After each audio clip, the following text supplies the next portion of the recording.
Hello NEET aspirant, क्या हाल चाल आप सभी के? सब बढ़िया। अभी तक हमने बायोटेक्नोलॉजी इस प्रिंसिपल के 3 लेक्चर को पढ़ लिया था। आज हम बात करेंगे बायोटेक्नोलॉजी एंड इट्स एप्लीकेशन के सेकंड लेक्चर के बारे में। फर्स्ट लेक्चर हम पढ़ चुके हैं, इतनी बातें समझ में आई। फर्स्ट लेक्चर में हमने बात की थी बायोटेक्नोलॉजी का यूजेस एग्रीकल्चर में, मेडिसिन में, और हमने एग्रीकल्चर के अंदर कई जेनेटिक मॉडिफाइड प्लांट बनाए हैं, है ना, कई जेनेटिक मॉडिफाइड ऑर्गेनिज्म बनाए हैं, कई जेनेटिक मॉडिफाइड मेडिसिन का फॉर्मेशन किया है। बातें समझ में आ रही है? तो यही बातें हम आगे भी करने वाले हैं।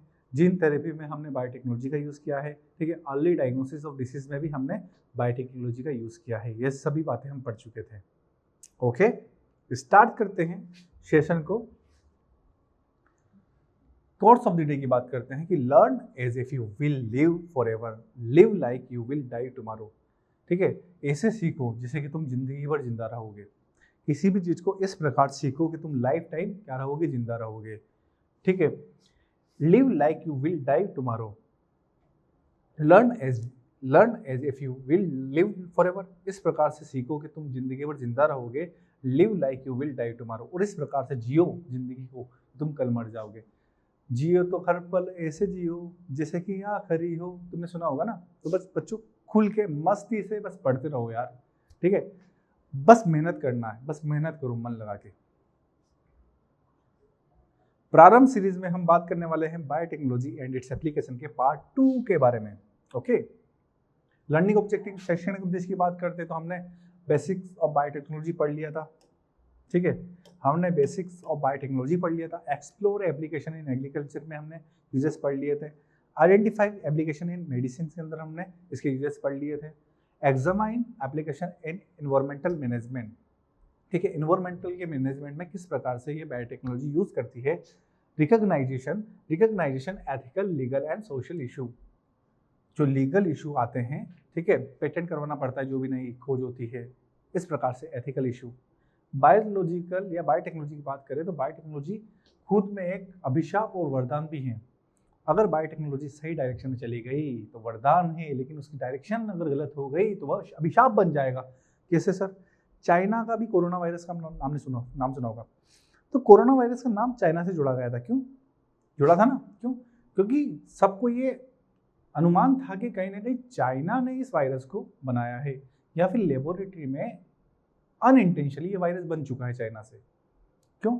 लेबोरेटरी में बायोटेक्नोलॉजी में हम नई नई रिसर्च करते हैं, तो कहीं ना कहीं तो बच्चे समझ में आ रही है, बायोटेक्नोलॉजी की सही डायरेक्शन अगर बिना किसी स्वार्थ के प्रकृति का ध्यान में रखते हुए की जाए तो वह वरदान है, लेकिन अगर डायरेक्शन ही आपकी गलत हो गई तो वह अभिशाप भी बन सकता है। आगे बात करें, एनसीईआरटी की एक एक लाइन को आराम से पढ़ेंगे, समझेंगे। चलिए अब हम बात करेंगे मॉलिक्यूलर डायग्नोसिस। बायोटेक्नोलॉजी का यूज करते हैं हम मॉलिक्यूलर डायग्नोसिस में, ठीक है। जैसे कि सुनिएगा बच्चों, मान लीजिए आपको डायरिया हो गया, पीलिया हो गया, उसके सिम्टम तो हमें बॉडी को दिखाई देते हैं। फीवर हो गया, है ना, बॉडी में टेम्परेचर बढ़ जाता है। लेकिन कभी कभी कुछ डिसीज ऐसे भी होते हैं जिसके अर्ली सिम्टम नहीं दिखाई देते हैं। जैसे कि एड्स हो गया, ठीक है। तो बच्चों यह कई लीथल बीमारी होती है, घातक बीमारियां होती है, जो कि हमारी बॉडी को धीरे धीरे हार्म करती है। तो इन सभी बीमारियों का अर्ली डायग्नोसिस करना जरूरी है, ठीक है। बातें समझ में आ रही है? आपको किडनी वर्क नहीं कर रही है, ठीक है, ब्लड के अंदर ग्लूकोज लेवल है या नहीं, यूरिन के अंदर ग्लूकोज लेवल है या नहीं, डायबिटीज है या नहीं, तो उसका हम बेसिकली क्या करते हैं, फिकस का, यूरिन का चेकअप करवा के डायग्नोसिस करवा के बता सकते हैं। लेकिन यार एलिजा टेस्ट, एड्स को पता करने के लिए हमें एलिजा टेस्ट करवाना पड़ता है। तो ये सब क्या होता है, मोलिकुलर डायग्नोसिस टेक्निक होती है, जिसमें हम क्या करते हैं, मोलिक्यूल्स का यूज करके डायग्नोस करते हैं कि पर्सन इस बीमारी से पीड़ित है या नहीं। बातें समझ में आ रही है? आगे सुनिएगा। You know that for effective treatment of A disease, early diagnosis and understanding its pathophysiological is very important.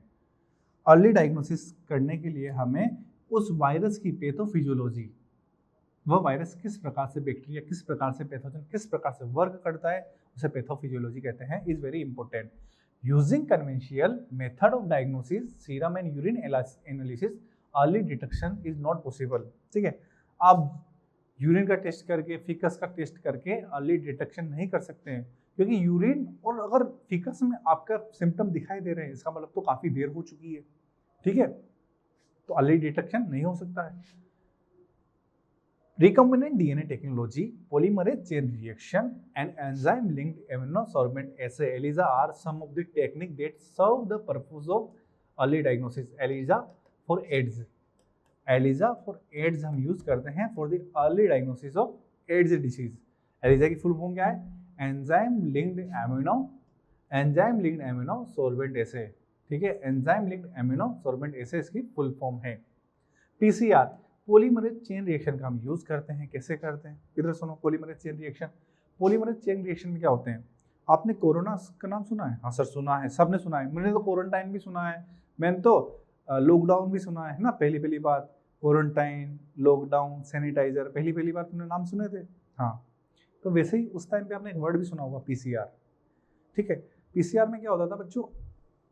PCR एक टेक्निक होती है जिसमें क्या होता है, अगर कम सिम्टम भी हमारी बॉडी के अंदर हैं उससे भी हम डिटेक्ट कर सकते हैं।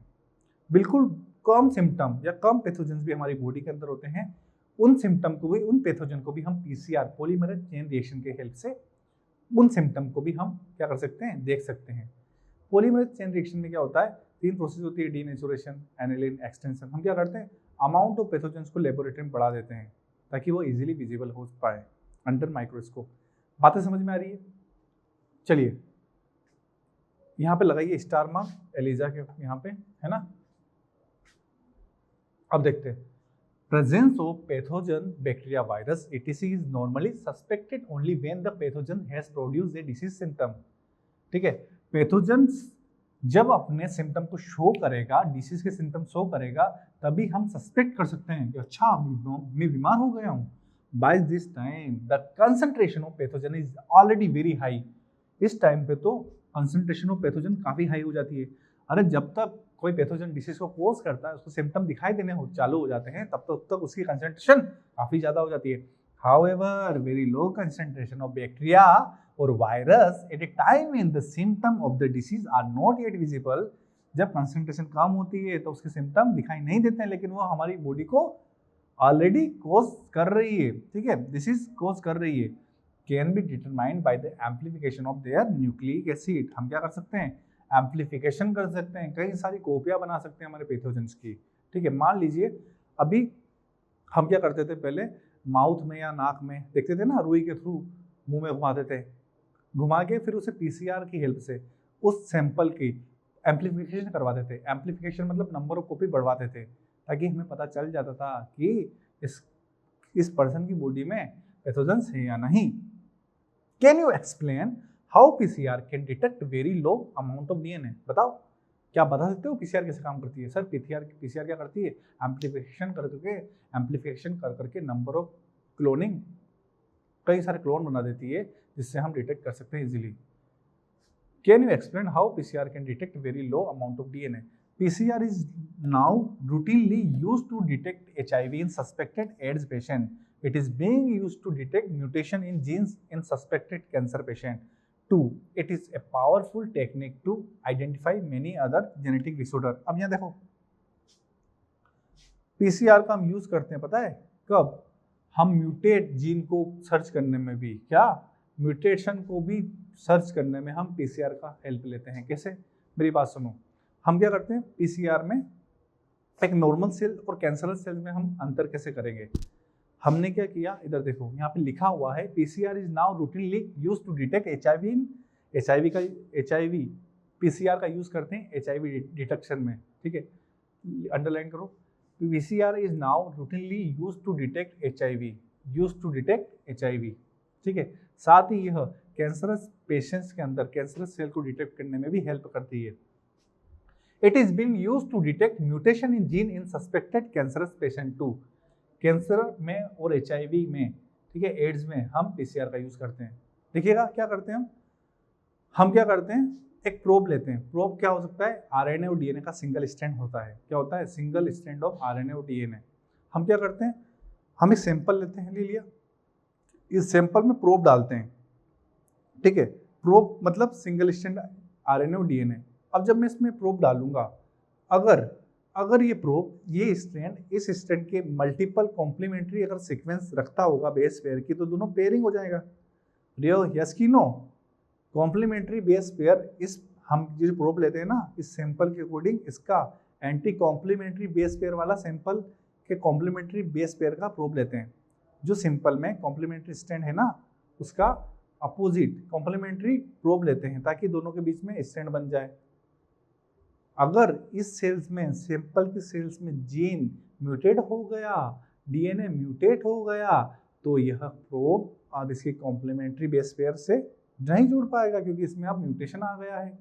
सैंपल में जब म्यूटेशन आ जाएगा तो ये सिंगल स्टैंड आरएनए और DNA can not bind with this stand क्योंकि कॉम्प्लीमेंट्री बेस पेयर में चेंजेस आ चुका है, डीएनए में चेंजेस आ चुका है, म्यूटेशन हो चुका है।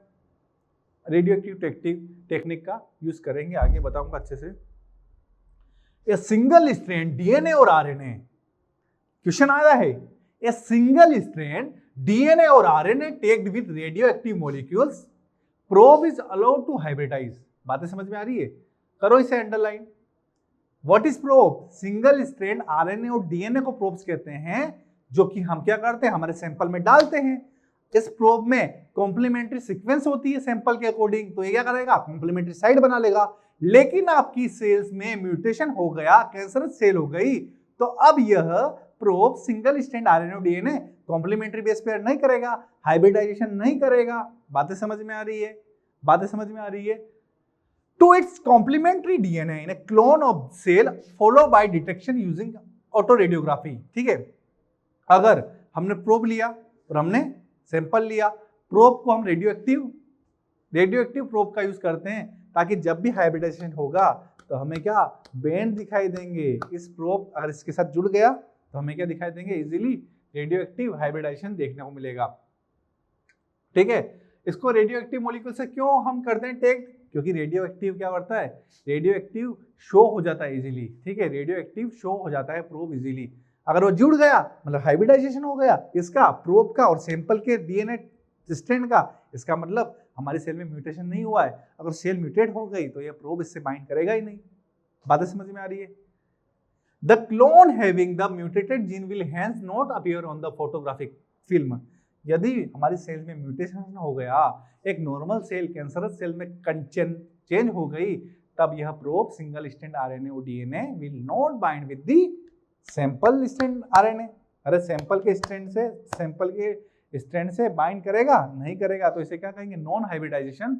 और हमें किसी भी फोटोग्राफिक फिल्म पे रेडियो एक्टिविटी शो नहीं होगी। क्यों नहीं होगी शो? क्योंकि हमारा प्रोब इजीली बाइंड नहीं कर पाया है। Because the probe will not have complementary with the mutated gene, क्योंकि हमारे प्रोब के पास कॉम्प्लीमेंट्री साइट नहीं है म्यूटेटेड जीन के लिए।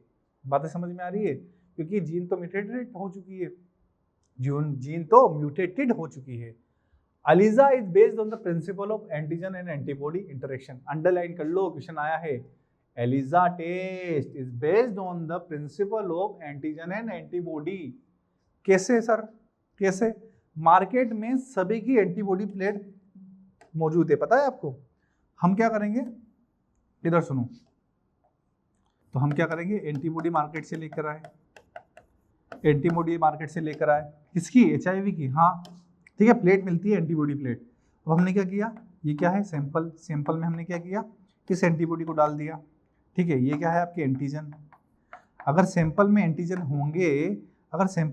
होंगे तो आपके एंटीबॉडी इधर देखो, आपके एंटीबॉडी इससे बाइंड कर जाएंगे। बातें समझ में आ रही है? आपके एंटीबॉडी इससे बाइंड कर जाएंगे, आपके एंटीबॉडी इस एंटीजन से बाइंड कर जाएंगे। और जब एंटीजन से बाइंड कर जाएंगे तब हम इसमें परऑक्सीडेज एंजाइम को डालेंगे। परऑक्सीडेज एंजाइम क्या करता है, परऑक्सीडेज एंजाइम क्या कर देगा, आपके सबस्ट्रेट को प्रोडक्ट में चेंज कर देगा, जिससे आपका कलर चेंज हो जाएगा सैंपल का। जब हमें एंटीजन की खोज करनी है सैंपल में, तो हम क्या करते हैं, एंटीबॉडी की प्लेट लाते हैं मार्केट से, फिर सैंपल में डाल देते हैं। ठीक है, जब हम देखते हैं जब एंटीजन से आपकी एंटीबॉडी बाइंड कर जाती है, मतलब इसमें सैंपल में एंटीजन प्रेजेंट है। अब हम इसमें परऑक्सीडेज एंजाइम डालते हैं। परऑक्सीडेज एंजाइम क्या होता है, परऑक्सीडेज एंजाइम एंटीबॉडी से बाइंड करता है, क्योंकि आपके सबस्ट्रेट को प्रोडक्ट में कन्वर्ट करता है, जिससे सैंपल का कलर चेंज हो जाता है, ताकि हमें पता चल जाता है अब कि हमारे सैंपल में क्या है, एंटीजन है, हमारे सैंपल में एंटीजन प्रेजेंस है। ठीक है, इस प्रकार से एलिजा जो टेस्ट होता है ना, ये कौन सा टेस्ट होता है, ELISA. ELISA test is based on antigen and antibody. बताइए, एलिजा जो टेस्ट होता है वह एंटीबॉडी एंटीजन के बेस पे होता है। क्वेश्चन आएगा, आता है, देख लो। Infection by pathogen can be detect by the presence of antigen, जिसे हम क्या कहते हैं, प्रोटीन। एंटीजन क्या होती है, प्रोटीन तो होती है, ग्लाइकोप्रोटीन। एंटीबॉडी प्रोटीन होती है, एंटीजन भी प्रोटीन होते हैं। और by detecting the antibody synthesized against the pathogen. ठीक है, या तो हम देखो एंटीजन के ऊपर एंटीबॉडी डाल दो, कि दोनों बाइंड हो गए, फिर उसमें पेरोक्सीडेज एंजाइम डालेंगे तो देखिएगा पेरोक्सीडेज एंजाइम, और सबस्ट्रेट डालेंगे तो देखिएगा सबस्ट्रेट एंटीबॉडी से बाइंड करके इस पेरोक्सीडेज क्या करेगा, सबस्ट्रेट को प्रोडक्ट में चेंज करेगा। सबस्ट्रेट को किस में चेंज करेगा, सबस्ट्रेट को प्रोडक्ट में चेंज करेगा। कौन, peroxidase enzyme. Peroxidase enzyme substrate को प्रोडक्ट में चेंज करेगा, जिससे आपका सैंपल का कलर चेंज हो जाएगा। तो आपको पता चल जाएगा कि इस सैंपल में एंटीजन है। आप है ना मार्केट से एंटीजन भी ला सकते हो, एंटीजन की प्लेट भी ला सकते हो, उसे आप एंटीबॉडी पे डालोगे। ठीक है, आप एंटीबॉडी सैंपल पे डालोगे, अगर हमारी बॉडी के अंदर एंटीबॉडी मिल रही है उसके अगेंस्ट, इसका मतलब, अरे एंटीबॉडी हमारी बॉडी के अंदर कब बनती है, जब एंटीजन प्रेजेंट होते हैं। अरे किसी भी हमारी बॉडी के अंदर किसी भी वायरस के लिए एंटीबॉडी कब मिलेगी, जब उसका एंटीजन भी प्रेजेंट होगा। अब मैं मार्केट से एंटीजन लेके आया, मैंने क्या किया, सैंपल पे डाल दिया। ठीक है, एंटीजन की प्लेट लेके आया, मैंने क्या किया, सैंपल पे डाल दिया। अगर एंटीजन फिर से एंटीबॉडी से बाइंड करते हैं, इसका मतलब अभी भी हमारी बॉडी के अंदर क्या है, एंटीबॉडी प्रेजेंट है। सीधा सा कॉम्प्लेक्स है, सीधा सा कॉन्सेप्ट है। Animals that had their DNA manipulated to possess and express an extra gene are known as transgenic animal। अब हम बात करेंगे ट्रांसजेनिक एनिमल। ट्रांसजेनिक एनिमल क्या होते हैं, कुछ एनिमल्स के अंदर हम क्या करते हैं, म्यूटेट करते हैं। ठीक है, रिकॉम्बिनेंट डीएनए टेक्नोलॉजी का यूज करके हम डिजायरेबल जीन को डालते हैं।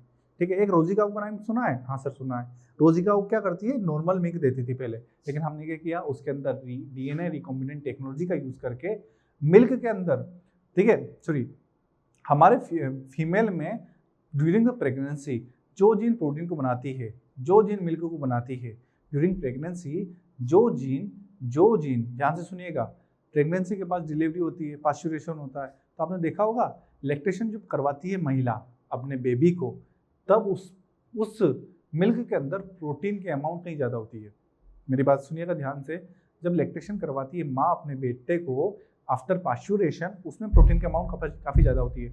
तो साइंटिस्ट लोगों ने क्या किया, डिजायरेबल जीन को अलग किया। ठीक है, फीमेल की सेल से, मेमोरी ग्लैंड से, वहाँ से क्या किया, उस सेल्स के अलग किया, उस सेल से उस जीन को अलग किया, और रोजी काऊ में क्या कर दिया, ट्रांसफर कर दिया। रोजी काऊ में ट्रांसफर कर दिया तो रोजी काऊ भी 2.4 ग्राम लीटर प्रोटीन वाला दूध देने लग गई।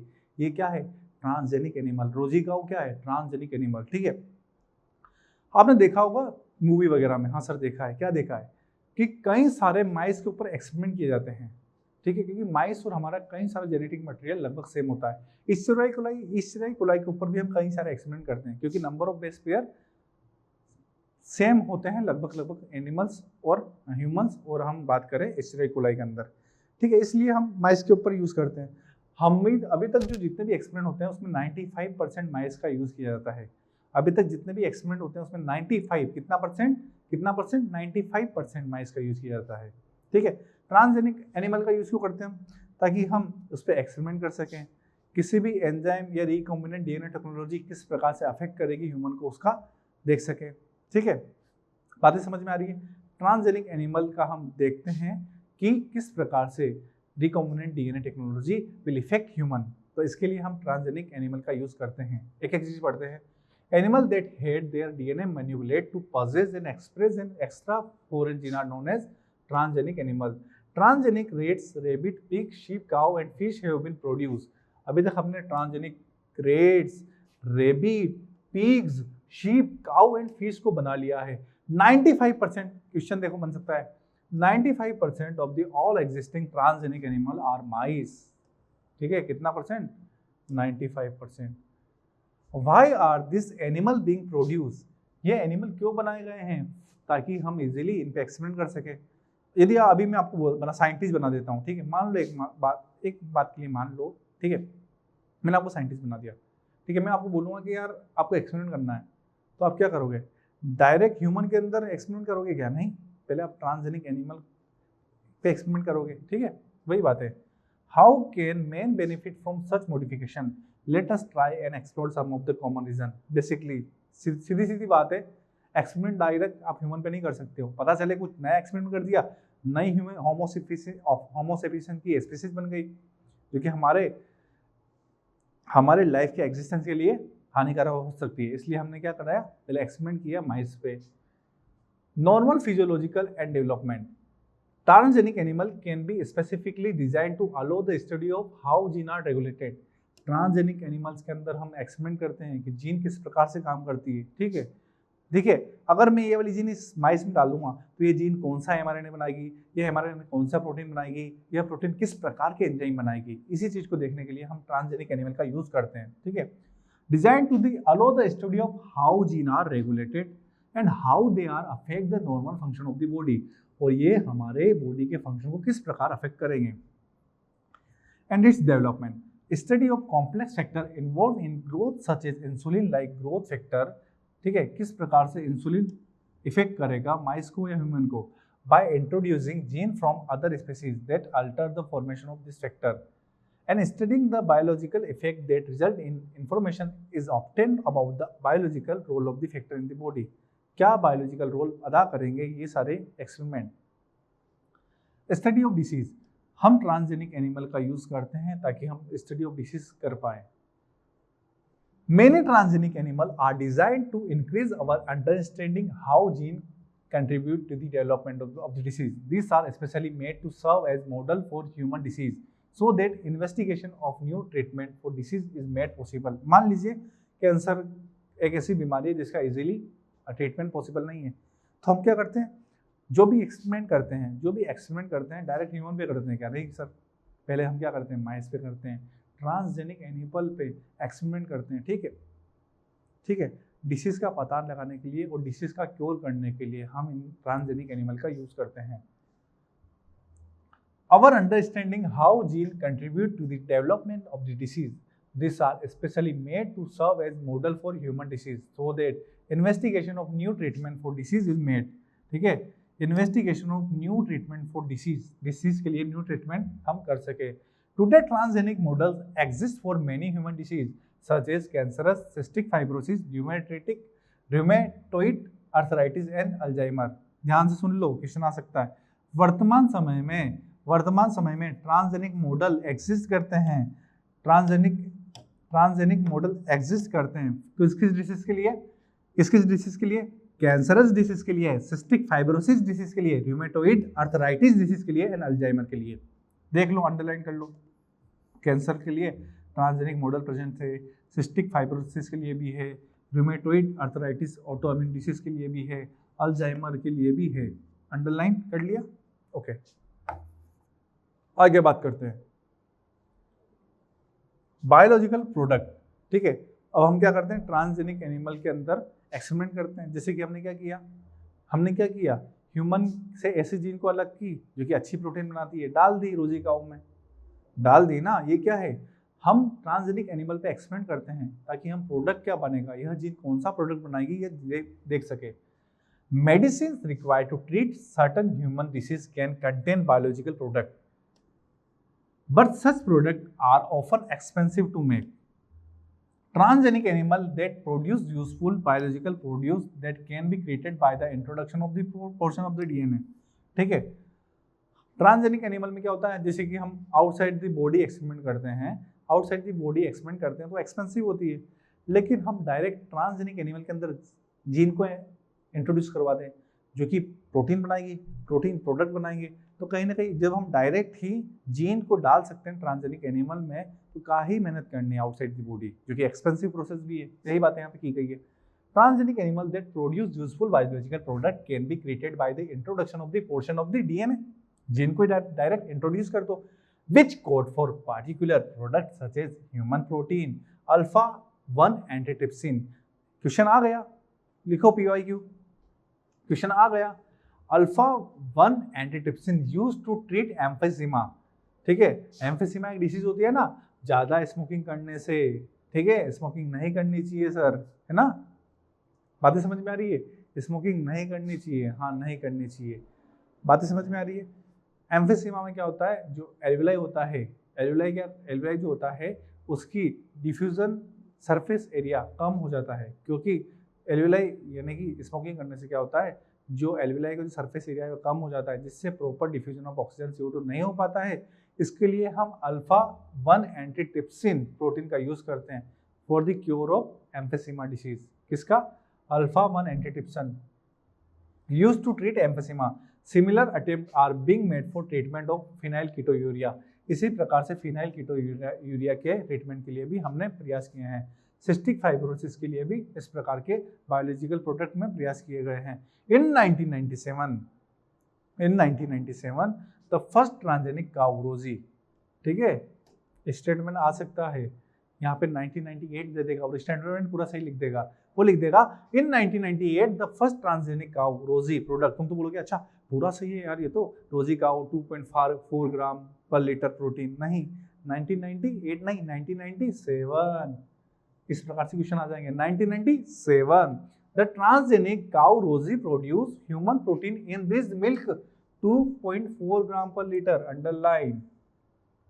The milk content the human alpha lactalbumin, ठीक है, उस मिल्क में क्या था, ह्यूमन अल्फा लेक्ट एल्बुमिन, कौन सी प्रोटीन थी, human alpha lactalbumin, and was nutritionally a more balance product for human babies than natural cow milk, ठीक है, ह्यूमन बेबी के लिए नेचुरल काउ मिल्क से ज्यादा ये जो काउ दूध दे रही थी ये ज्यादा न्यूट्रिशन वैल्यू थी इसकी, ठीक है, बातें समझ में आ रही है। अल्फा लेक्ट एल्बुमिन प्रोटीन थी इसके अंदर, अल्फा लेक्ट एल्बुमिन प्रोटीन थी, बातें समझ में आ रही है। 2.4 gram per litre. Vaccine safety, वही बात है यार, फिर वही बात है, आप वैक्सीन डायरेक्ट ह्यूमन के अंदर थोड़ी इंट्रोड्यूस करोगे, क्या पता उससे क्या फर्क पड़े। एक मूवी देखिए काल पुरुष, ठीक है, उस मूवी में क्या होता है कि एक्सपेरिमेंट साइंटिस्ट क्या करते थे, एक बार बच्चे पे कर दिया है ना, जब उन्होंने एक्सपेरिमेंट एक बच्चे पे किया तो वो बच्चा आदि मानव बन गया है ना, एक मूवी है, ठीक है, तो आदि मानव बन गया। आप म्यूटेंट देखते हो यार, एवेंजर्स की सीरीज देखते हो जिसमें म्यूटेंट बनते हैं, हाँ सर अब समझाओ, अब समझ में आ रहा है। क्रिस देखी थी सर मैंने, उसमें आदि तो लिजार्ड थी, आदि लड़की थी, बातें समझ में आ रही है। तो यही सब क्या है, ट्रांसजेनिक एनिमल है। Vaccine safety, transgenic mice are being developed for use in testing the safety of vaccine. Vaccine की सेफ्टी के लिए भी हम इसका यूज करते हैं। Before they are used on human में यूज करने से पहले transgenic mice are being used to test the safety of polio vaccine. Transgenic mice का यूज करते हैं किसके लिए, पोलियो वैक्सीन के लिए। माइस का यूज किसके लिए करते हैं, पोलियो वैक्सीन के लिए। If successful and found to be reliable, अगर यह सही साबित होती है, इसके अच्छे बेनिफिट निकलते हैं, तो they could replace the use of monkeys to test the safety of batches of the vaccine. They could replace the use of monkeys to test the safety of batches of the vaccine. ठीक है, पहले माइस पे हमने experiment किया, फिर हमने monkey पे किया, क्योंकि मंकी और क्लोज एंसेस्टर है हमारे, ठीक है, तो हमने किस पे एक्सपेरिमेंट करते हैं, फिर हम मंकी पे भी करते हैं, ध्यान रखिएगा, माइस पे करके फिर मंकी पे भी करते हैं। आगे बात करते हैं chemical safety testing. Chemical safety testing, this is known as toxicity safety testing. The procedure is the same, the procedure is the same as that used for testing toxicity of drugs, ठीक है। हम chemical safety testing में भी transgenic animal का use करते हैं। यह कैसे ही काम करती है, जैसे हम हमारी बॉडी के अंदर ड्रग्स की टॉक्सिसिटी को चेक करने के लिए यूज करते हैं। Is the same as the use for testing toxicity of the drugs. Transgenic animals are made that carry genes which make them more sensitive to toxic substance. Transgenic animal के अंदर, ठीक है, हम इस प्रकार के जीन को इंट्रोड्यूस करते हैं जो कि उन्हें मोर सेंसिटिव बनाती है टॉक्सिसिटी के लिए, ठीक है। हमने इस प्रकार की जीन इंट्रोड्यूस करी जिसके लिए, जो कि मोर सेंसिटिव बनाती है ट्रांसजेनिक एनिमल को टॉक्सिसिटी के लिए। Sensitive to toxic substance, then non transgenic animal, they are then exposed to the toxic substance and the effect studies. Toxicity testing in such an animal we allow up to upturn result in less time. सीधी सी बात है, कोई drugs किस प्रकार से work करेगा उसके लिए हमने क्या किया, ट्रांसजेनिक एनिमल बना दिया, ट्रांसजेनिक एनिमल को मोर सेंसिटिव कर दिया उस ड्रग्स के लिए, उस पर फिर दोनों को उसके अंदर टॉक्सिक सब्सटेंस डाल दिया, अब वो टॉक्सिक सब्सटेंस किस प्रकार से बाइंड करेगा, किस प्रकार से ट्रांसजेनिक एनिमल उससे रिएक्ट करेगा, ये सभी बातें हम उसमें पढ़ते हैं। ठीक है, इतना इंपॉर्टेंट नहीं है पैराग्राफ। एथिकल इशू की बात करते हैं, अब हम बात करते हैं एथिकल इशू। ठीक है, वही बात है, एथिकल इशू मतलब क्या होता है, इधर सुनिएगा। बायोटेक्नोलॉजी वरदान भी साबित हो सकता है और अभिशाप भी साबित हो सकता है। कैसे?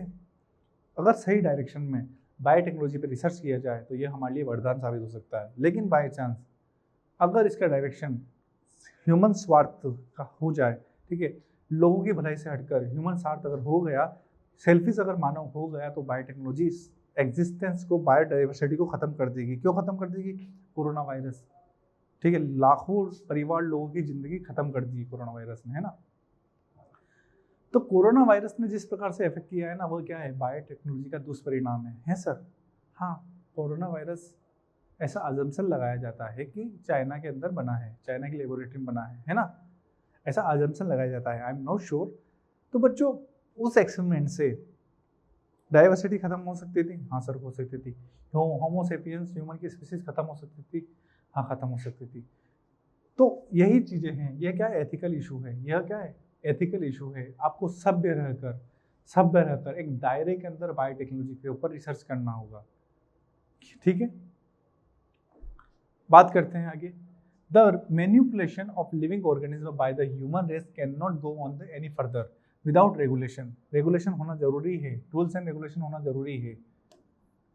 सम ethical standard are required to calculate the morality of all human activity. ठीक है, एक पैमाना सेट करना होगा कि भाई ये तुम्हारा दायरा है। अच्छा, अभी मैं यहाँ पे बैठे बैठे लैब खोल के एक्सपेरिमेंट नहीं कर सकता हूँ, नहीं कर सकता भाई, कैसे कर सकता हूँ मैं? तो साइंटिस्ट भी होगा तो उसे पहले क्या लेना पड़ेगा, लाइसेंस लेना पड़ेगा। उसे कहीं जगह अपने लाइसेंस लेने के बाद उसे अनुमति लेनी पड़ेगी कि मैं एक्सपेरिमेंट करने वाला हूँ, क्योंकि बायोटेक्नोलॉजी हमारे लिए वरदान और अभिशाप दोनों साबित हो सकती है। कितनी बातें समझ में आ रही है? Some ethical standards are required to evaluate the morality of all human activity. Ethical एक पैमाना सेट करना पड़ेगा भाई कि इस दायरे में एक्सपेरिमेंट करो तुम। Of all human activity that might help or harm living organism. जहाँ पे इंपॉर्टेंट है, जहाँ से क्वेश्चन फंसते हैं उसको अंडरलाइन करके मैं मार्क भी कर देता हूँ, स्टार मार्क। ठीक है, दिक्कत वाली बात नहीं है। Going beyond the morality of such issue, the biological signification of such things is also important. Genetic modification of organism can have unpredictable result when such organisms are introduced into the ecosystem. ठीक है, genetic modification के जो result है वह unpredictable है, आप predict नहीं कर सकते। कोरोना वायरस सोचा था किसने? किसी ने सोचा था कि कोरोना वायरस बनेगा और ऐसा बनेगा? नहीं सोचा था। आज तो कोरोना वायरस से तुम्हें सारी चीजें याद करवा ही दूंगा। Therefore, अब देखो, हमारे इंडिया में एक कमेटी है GEAC, genetic engineering approval committee. वही अप्रूवल देती है क्या, कि आपको किस दायरे में कौन सा एक्सपेरिमेंट किस रेंज तक करना है। इसे कहते हैं genetic engineering approval committee. Full form याद रखना, which will make decision regarding the validity of genetic modified research।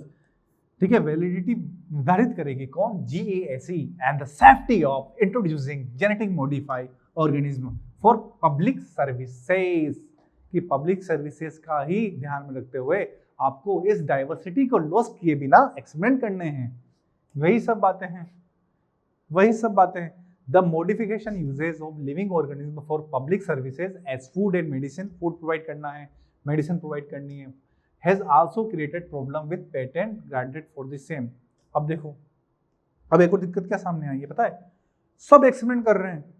Experiment मतलब जो लाइसेंस है जिनके पास, जिन्हें अप्रूवल कमेटी ने अप्रूव दिया है, वो एक्सपेरिमेंट कर रहे हैं। अमेरिका में भी एक्सपेरिमेंट हो रहे हैं, इंडिया में भी हो रहे हैं, इंग्लैंड में भी हो रहे हैं। तो कभी कभी क्या हो रहा है, सेम रिसर्च भी हो रही है। ठीक है, जैसे मैं बताऊं, राइस जो है बासमती राइस, उसका ओरिजिन कहाँ से हुआ है? इंडिया से। अमेरिका क्या कहता है? चोर, अमेरिका का दलाल। इधर देखो, अमेरिका क्या कहता है कि हमने डिस्कवरी करी है बासमती की, पेटेंट उसने चुरा लिया। नीम, जिसका यूजेज हम सदियों टाइम से हमारे बाबा साधु लोग कर रहे हैं, ठीक है, नीम का यूजेज कब से कर रहे हैं। अमेरिका का दलाल बोलता है, अमेरिका बोलता है कि इसका एक्सपेरिमेंट, इसका रिसर्च हमने किया है। मान लोगे आप? कैसे मान लेंगे भाई?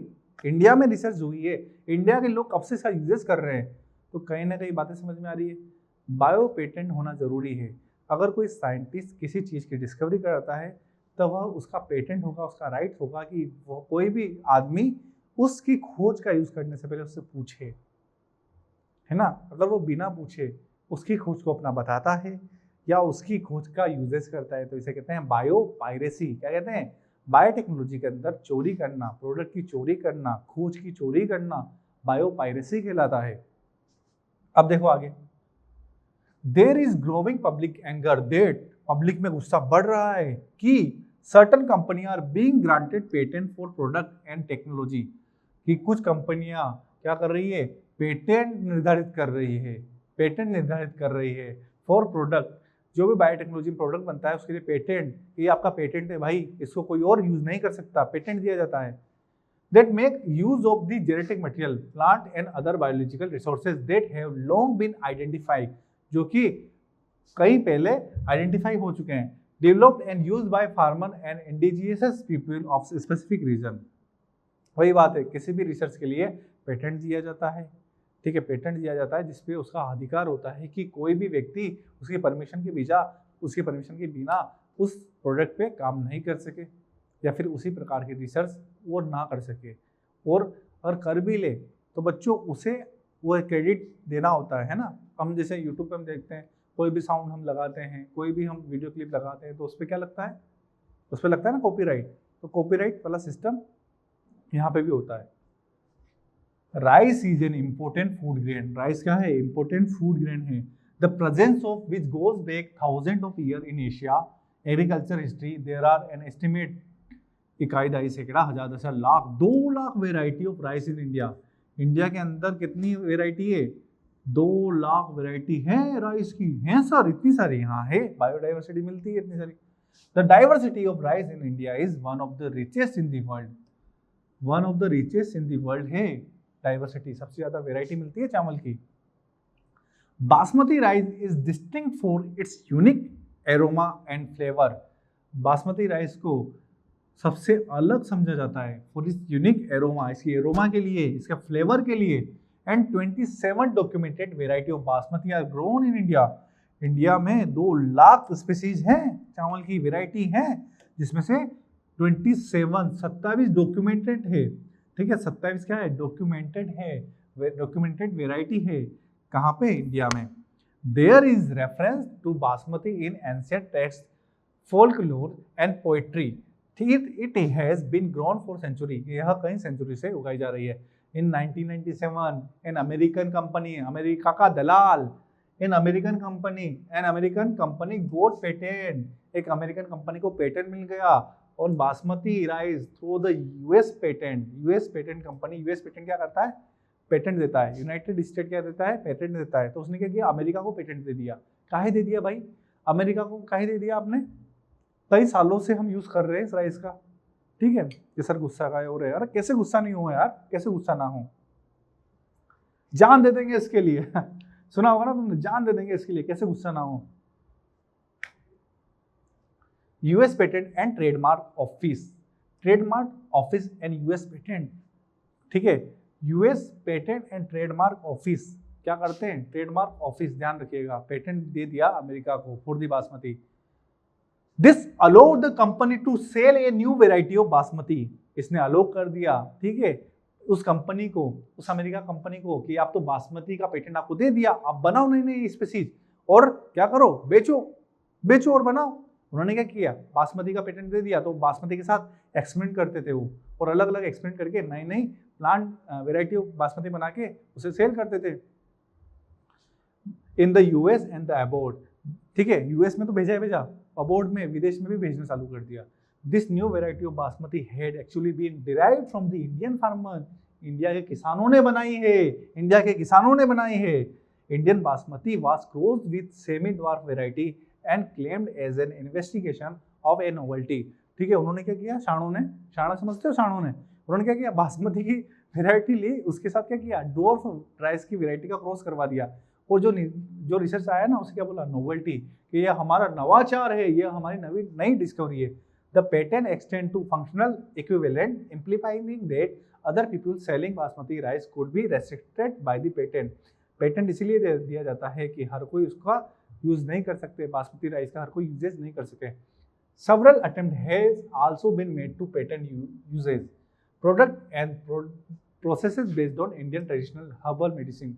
जैसे कि हम बात करें, इन चोरों ने कई बार इस टर्मिक, हल्दी, नीम, if we are not vigilant and we do not immediately counter this patent application, other country individual may encase on our rich legacy and we not be able to anything। ये चोर है ना, चोर, ये क्या करेंगे बच्चों पता है, ये साले अपने टर्मरिक और नीम जैसी औषधियों पे भी हथियाना चाहते थे। ठीक है, यदि हमने इन पे भी ध्यान नहीं दिया तो ये हमारी रिच लेगेसी को प्रभावित कर देंगे। इस पे भी ये क्या ले लेंगे, चुरा लेंगे, बायोपायरेसी कर लेंगे और हम कुछ नहीं कर पाएंगे। खून तो खोल रहा है पढ़ते पढ़ते। Biopiracy is the term used to refer to the use of bioresources by the multinational company and other organization without proper authority। ठीक है, बिना अथॉरिटी के किसी की डिस्कवरी का यूज करना क्या है, biopiracy. From the country and the people concern without compensatory payment. ठीक है, आप इंडिया ने बासमती की डिस्कवरी करी है, ठीक है, आप उसकी किस्म का यूज कर रहे हो और इंडिया को आप कंपनसेशन पेमेंट भी नहीं दे रहे हो, तो भाई कैसे चलेगा। Most of the industrialized nation are rich financially but poor in biodiversity। ठीक है, अमेरिका रिच है इंडस्ट्री में, ठीक है, बहुत पैसा है, लेकिन बायोडाइवर्सिटी में उसके पास डाइवर्सिटी मिलती है, डाइवर्सिटी मतलब वेराइटी मिलती है, नहीं मिलती है। एंड ट्रेडिशनल नॉलेज, और ट्रेडिशनल नॉलेज का ज्ञान नहीं होता है उन्हें, परंपरागत पुराने पूर्वजों की बातों का ज्ञान नहीं होता है। In contrast the development and the under developed country and under developed world is rich in biodiversity. ठीक है, कभी कभी अंडर डेवलप जो कंट्री होते हैं उनमें रिच बायोडाइवर्सिटी देखने को मिलती है। And traditional knowledge related to bio resources, traditional knowledge related to bio resources can be exploited to develop modern application and can also be used to save time, effort and expenditure during their commercialization. ठीक है, हम दिल से पैसों से गरीब हो सकते हैं, लेकिन बायोडाइवर्सिटी से हम अमीर हैं, हम अमीर हैं ना। वही बातें यहाँ पे बताई गई है, बातें समझ में आ रही है। वो कहता है ना, पूर्वजों का ज्ञान काम में आता है बच्चों। There has been growing realization of the injustice, inadequate compensation and benefit sharing between developed and developing country. Therefore, some nations are developing law to prevent such unauthorized exploitation of their bioresources and traditional knowledge। इसलिए कई authority यहाँ पे इस प्रकार के नियम को बना रही है ताकि हर कोई इसका यूज नहीं कर सके। Okay, The Indian Parliament has recently cleared the second amendment। Indian parliament ने अभी सेकंड, ध्यान सुनिएगा, सेकंड अमेंडमेंट पारित किया है, जिसके अंदर क्या बताया है, इंडियन पेटेंट बिल पास किया है। Bill that takes such issue into consideration patent term emergency provision and research and development initiative. अभी हाल ही में सेकंड अमेंडमेंट किया है इंडियन पार्लियामेंट ने। क्या किया है, सेकंड अमेंडमेंट किया है, किससे, कि कोई भी बायोपायरेसी नहीं कर सके, हमारी जो किस्म है, हमारी जो खोज है, उनका कोई भी बायोपायरेसी नहीं कर सके। यह किसने किया है, पार्लियामेंट ने अभी सेकंड अमेंडमेंट पारित किया है। ठीक है, that takes such issue into consideration including patent term emergency provision and research. किसको इंक्लूड किया है, इमरजेंसी प्रोविजन एंड रिसर्च को, डेवलपमेंट इनिशिएटिव। ओके, चलिए, thank you for attending session बच्चों, मिलते हैं नेक्स्ट क्लास में। आई होप आपको सेशन पढ़ने में मजा आया होगा। आगे भी इसी प्रकार से एनर्जी से पढ़ते रहेंगे और आपके कॉन्सेप्ट को क्लियर करते रहेंगे। That's all about today, thank you.